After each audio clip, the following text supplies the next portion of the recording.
Welcome to episode 576 of the show.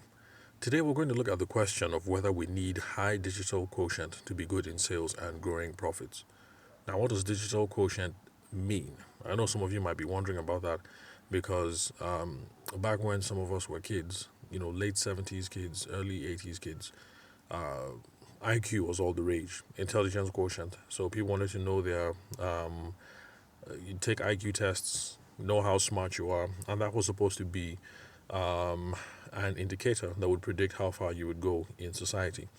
So if you had high IQ, it means you're pretty smart. You could get certain kinds of jobs, and your earning potential would be high.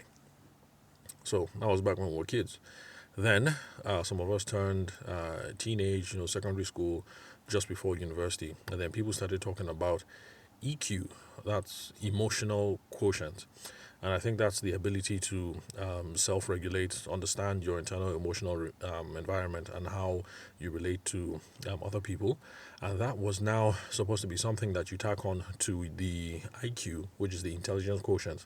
And that would be an indicator for success in whatever your endeavor was.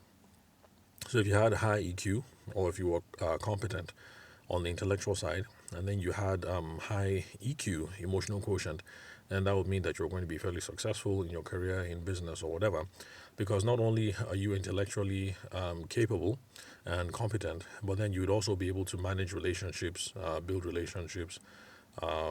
What else? Soft skills, basically. And then, now that we are adults, at least people my age, now that we're adults, we're now hearing about new things like the digital quotient. And so supposedly it's now your IQ, your intellectual quotient, how competent are you mentally, your EQ, the emotional quotient.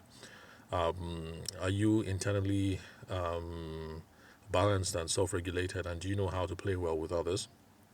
Now, apparently, there's also another intelligence that we have to worry about, and that is digital quotient. Now, since it's still a new term, lots of meanings being thrown about, but a rough and ready definition that we can use over here is the ability to get knowledge when it comes to digital stuff, digital technologies, and also apply those knowledge and skill that we have learned relating to digital stuff. So basically, that's what digital quotient means. Are we able to get knowledge and get skills when it comes to digital technologies, and are we able to apply those skills? So, summary. Now the arc is: one, we have to be intellectually competent. We need to know what's up. Two, we need to be emotionally capable, know how to self-regulate and play with other people. That's two. Then three, we now need to be able to acquire knowledge and skills regarding to digital technologies, and we need to know how to apply them so that we get all those tacked on together, and that will determine our success in life, more or less. So today we're going to look at we're going to examine whether we actually do need digital quotient to be good in sales and profits.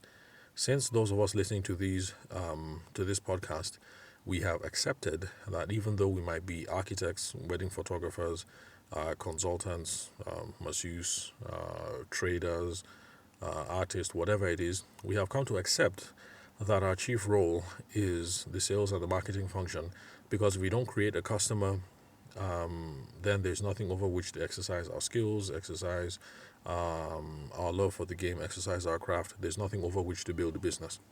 So those of us listening to this podcast, we are first and foremost sales professionals, marketers, promoters, whatever it is that you want to call yourself.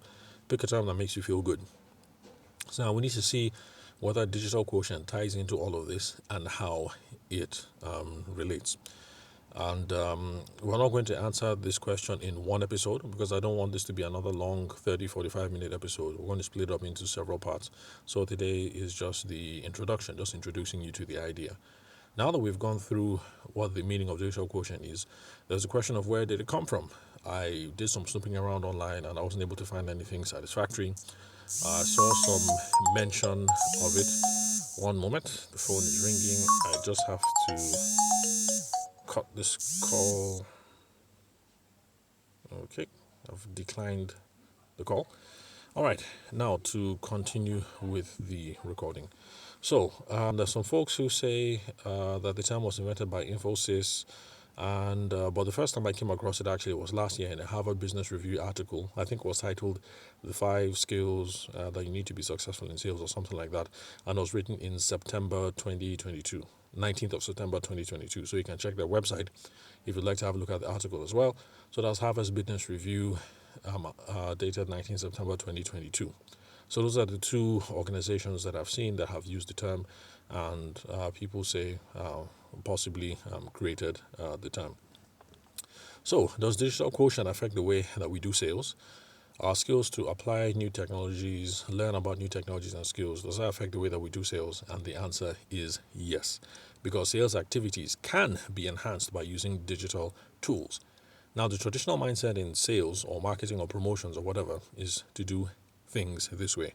Number one, prospecting. We need to look for the right people to talk to. Number two, qualifying. We need to get some more information about those people, actually be sure that these are the right people to talk to. Number three, discovery. We need to get more details about what the problem is or the opportunity that they're running towards, because then we're going to be able to use the knowledge that we've gained about them personally and about the problem, and we'll be able to see how our product or service can help them. The next step would be presentation. We can take that information to make a presentation that, okay, Mr. and Mrs. Ogedengbe, based on what I've learned about you guys so far, I think the product or the service is best for you because it's going to be able to help you guys in A, B, C, and we're going to achieve 4, 5, and 6. And then number 6 is to make a close, and that is to get them to take action, which is Mr. Ogedengbe, Mr. and Mrs. Ogedengbe. If you guys are happy about that, then the next step is a deposit for the amount of blah, blah, blah, so that we can get things going. So traditionally, that is how things would have been done. Sorry, I had to cut another call. So now, where was I? Okay, yes. So traditional mindset, prospecting, qualifying, discovery, presentation, and then the close. So in the future episodes, we're going to find out about how digital quotient applies in making these things much more efficient and making us much more successful.